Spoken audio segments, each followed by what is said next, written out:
Nagaan keenya kabajaa bakka isin jirtanitti isiniif ta'u daawwattoota keenya kan daawwachaa jirtan sagantaa Yookoo Doctor Yookoo Doctor 724 waa'ee fayyaa keenyaa qophiin qopheessine isiniif dhiyeessinutu kan torban kana amma jalqabe Dr. Gurmessa H qabadee dhiyaatee jira.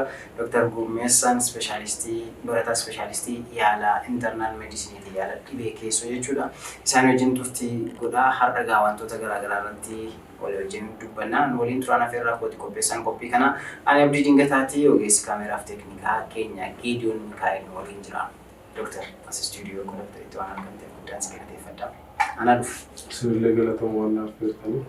Egaa matarree lama irratti xiyyeeffannaa har'a inni jalqabaa waa'ee teetaanosii waliin ilaalla. Egaa teetaanosii ergi waliin ilaallee booddee immoo sammuun keenyaa fi bunni hariiroo akkam akkamii waliin qabaa kan jedhu ilaalla. Mee teetaanosii irraa jalqabnu. Egaa teetaanosiin namoonni baay'een akkasumatti afaaniin hin jedhu akkasumas uummanni keenya wanta ta'e qara wayii yoo argee wanti sibiilummaansaa irraa ba'ee tokko yoo argee teetaanosii qabaa eeggadhu waliin jedha namni. Mee waa'ee teetaanosii sirriitti waliin halaalluuti. Teetaanosiin kun maal inni?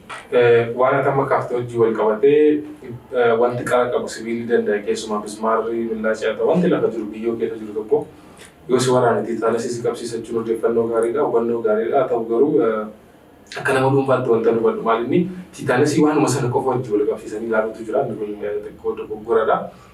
Maaliif murtis yoo nama waraane akkasumatti yoo madaa'an wantoota hedduu wajjin wal qabateetti kan teetaanosii nama qabachuu danda'u jechuudha. Inni ilaala gosoota teetaanosii wajjin wal qabsiise. Teetaanosii hawaasa keessaa dhukkuba baay'ee beekamaadha. Amma kana garuu akka addunyaatti yoo ilaalte dhukkuboota biyyoota hiyyeeyyiitti malee dhukkuba biyya sooressaa keessa hin jirre jechuun dandeessa. Biyya Ameerikaa keessatti waggoota 8 keessatti nama 230 nama 240 kan argan jechuudha. Waggoota dheeraa keessatti akka addunyaatti garuu namni miiliyoona tokko dhukkubsatu nama 300 fa'aadha kan lubbuu galaafatu jechuudha. Dhukkubni kuni dhukkubichi dhukkuba baakteeriyaa gram positive jedhamti gram positive taate gram positive negative kan nuyi jennu laaboraatoorii keessatti qalama dibamuunidha. Kan biyyee keessa jiraatudha. Clostridium tetani jedhamti. Baakteeriyaan kun waan lubbuu qabu keessa hin jiraattu yeroo baay'ee jechuudha. Waan lubbuu qabu keessa hin jiraattu yoo isin jedhu qaamni kee kun fayyaa yoo ta'e baakteeriyaan kun keessa seentee keessatti wal horuu hin dandeessu. Kan isheen wal hortu wanta du'e keessattidha jechuudha. Qaamni namaa gaafa madaa'u tishuun qaamni kee foon xiqqoon gaafa kan devitalized yookaan immoo kan achi keessatti duute jechuudha. Achi keessa seentee baakteeriyaan kun achi keessatti wal horti jechuudha. Keessumaati madaa baay'ee gadi fagoo ta'e, madaa baay'ee bal'aa ta'e, madaa foon baay'een citee keessatti du'ee keessa taa'ee jiru. Wanta alaammoo waraanee keessa taa'e fakkeenyaaf sibiilaa ta'u mukaa ta'u nama waraanee wanta hin bahin achuma keessa ture wantoota akkasii wajjin wal qabatee teetaanosiin nama qabataa jechuudha. Kana qofa osoo hin taane neonatal tetanus kan jedhamu jira gosa teetaanusii keessaati. Daa'ima gaafa handhuuranii keessumaati yeroo baadiyyaa keessatti mana yaalaa dhiisanii manatti deessisan wanti ittiin handhuuran sun qulqulluu miti yoo ta'e haatimmoo talaalli hin fudhanne yoo ta'e yeroo baay'ee neonatal tetanus jechuun mucaa kana dhalattee amma torban tokko torban lama keessatti dhukkuba kanaaf saaxiluu danda'a. Inni kun baay'ee faataalidha. Neonatal tetanusiin kun yeroo baay'ee lubbuu dabarsa jechuudha. Ijoollee daa'imman jechuudha gargaaraan isa nama guddaatti hin dhufna. Akkasittiin nama qabatte jechuudha baakteeriyaan kun. Baakteeriyaan kun erga nama qabattee booda maal gooti? Summii gadhiifti. Summii oomishti. Ofisheetii ol dhufti osoo hin taane achuma teessee summii gadhiifti. Summii isheen gadhiiftu sun qaama kan biraa dhiiseeti sirna narvii huba.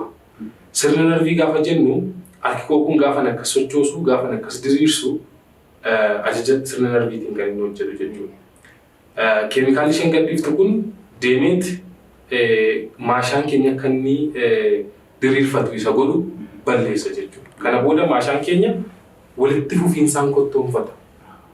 Diriirfachuu hin danda'u. Kanaaf kan maashaan ittiin nyaata alanfannu kun yeroo baay'ee isa jalqaba hubamudha. Kanaaf kan lockjaw jedhamee afaan Ingiliffaatiin waamamu. Isa kana maashaan walitti qabamee jabaatee contraction yookaan kottoonfachuu qofatu jira. Baay'ee dhukkuba, baay'ee kottoonfata.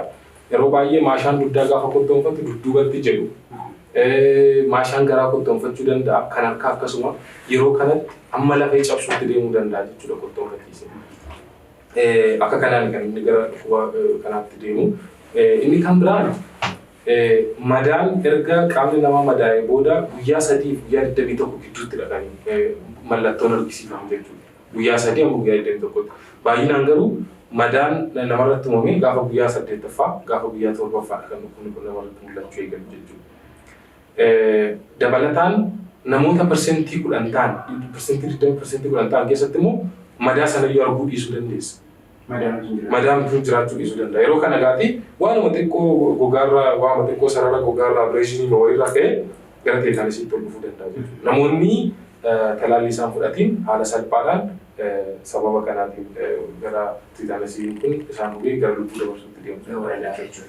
Egaa akkuma silanuun jette Dooktar saaxila kan nu baase bakteeriyaa kanaaf saaxila kan nu baasu mismaarri nu waraanuu wanti qara qabu sibiila maayii nu waraanuu kana jenneerra. Isaan dabalatee kanneen saaxila nu baasanii bakteeriyaa kanatti maal jennee kaa'uu dandeenya? Wanneen kan saaxila nu baasu inni tokkoffaan madaa harkaa fi miilaati.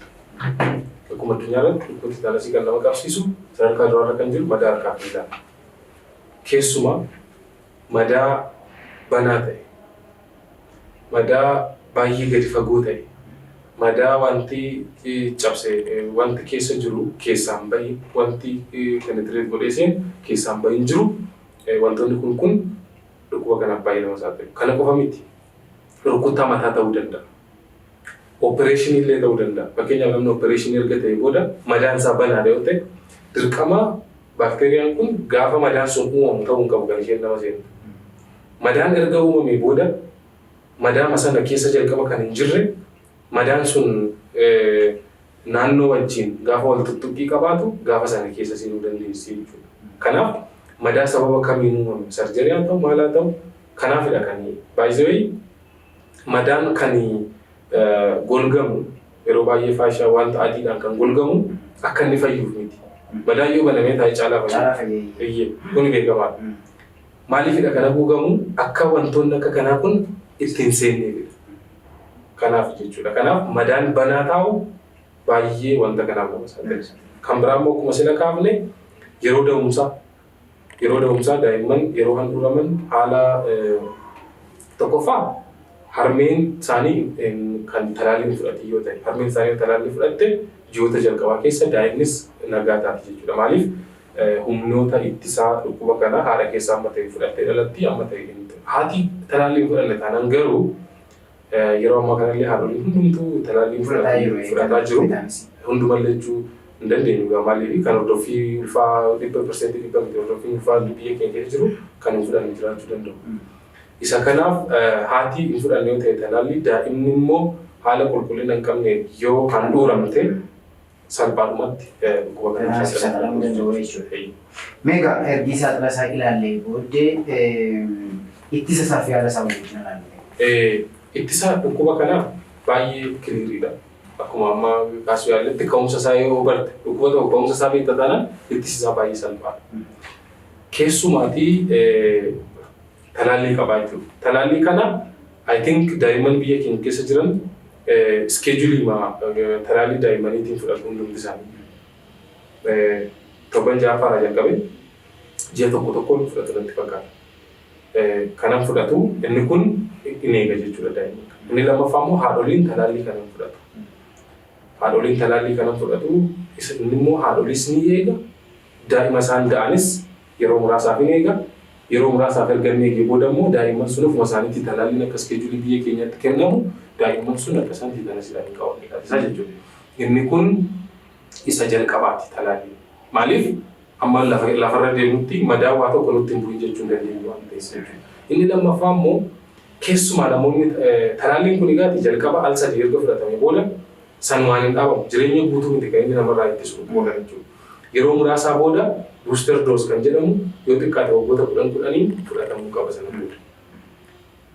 Namoonni talaallii tasuma fudhatanis ta'e namoonni immoo talaallii fudhatanii utuu kan onneessituu yookaan cimsituu sanatuun fudhatiin waggaa 10 ol ga'an gaafa madaa kamuu ofirratti argan gara mana yaalaa deemanii talaalliis fudhachuu qabu. Talaalliin sun gosa lamatti jira. Kan yeroodhaaf kennamu jira. Immunoglobulin kan jedhamu kan yeroo sana dhaqee wanta sana dhorkuun jira. Kan immoo yeroo dheeraaf ta'u jira. Inni kun gahee ogeessaati. Ogeessi sun haala immunization yookaan talaalamuu dhiisuu nama sana ilaalee sana irratti hundaa'ee qoricha sana kennuu danda'a jechuudha. Ga'een hawaasaa maalidhaa? Madaa kamuu yoo ofirratti argee teetaanosii ta'uu akka danda'u beekee.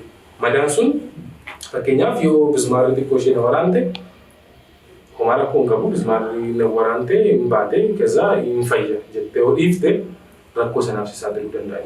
Rakkoo sanaaf saaxiluu danda'a.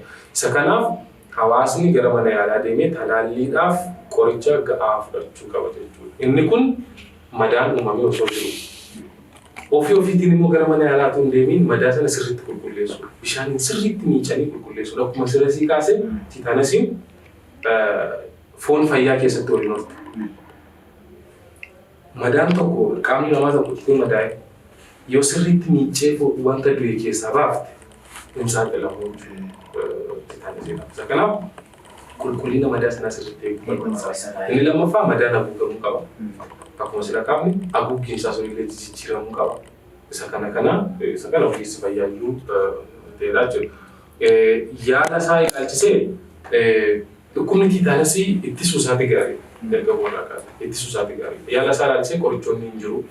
Ogeessi fayyaa xiyyeeffannoo godhee kan inni hojjetu tokkoffaa akkuma sila kaafne baay'ee qaama akka inni qottoonfatu godha. Amma lafee cabsuutti hanga maashaa kukkutee kalee miidhuutti deema jenneerra. Isa sana akka inni hin qottoonfachiifne qoricha godhuu kenna. Inni lammaffaa immoo baakteeriyoota ammayyuu summii oomishaa jiran sana antibiyootiksii yookaan farra baakteeriyaa kennuudhaan isa sana balleessa. Inni sadaffaa immoo summii already oomishamee qaama keessa faca'ee jiru kan isa balleessu kenna jechuudha. Baakteeriyaa summii oomishaa jiru sana balleessa, summii isaan oomishan sana balleessa, qaamni sun akka inni baay'ee qulqulloofamee taasisa. Inni kun beezik keerii kennamu yaala isaati jechuudha. Garuu asirratti wanti hubatamuu qabu. Yaalli dhukkuba teetaanosii kutaa qofaa ta'e, kutaa dukkanaa ta'e, kutaa meeshaan ventileetarii sappoortii hin jiru yookaan maqaan gargaaru biyya keenya keessatti immoo kutaa naqee keessa kan jiru kun beekuun barbaachisaadha. Kanaaf namni teetaanosiin qabate tokko biyya alaatti baay'een isaa fa'i faasilitiin kun waan jiru. Biyya keenya keessatti garuu haga persentii 50 ta'uu danda'a. Isa kanaaf kan nuti qabnu eeguu isaarra ofirraa eeguudha wanti guddaan jechuudha. Dooktar Gurmessa waa'een si galateeffadha. Ibsa guddaadha kanatti nuuf laachaa jirtu.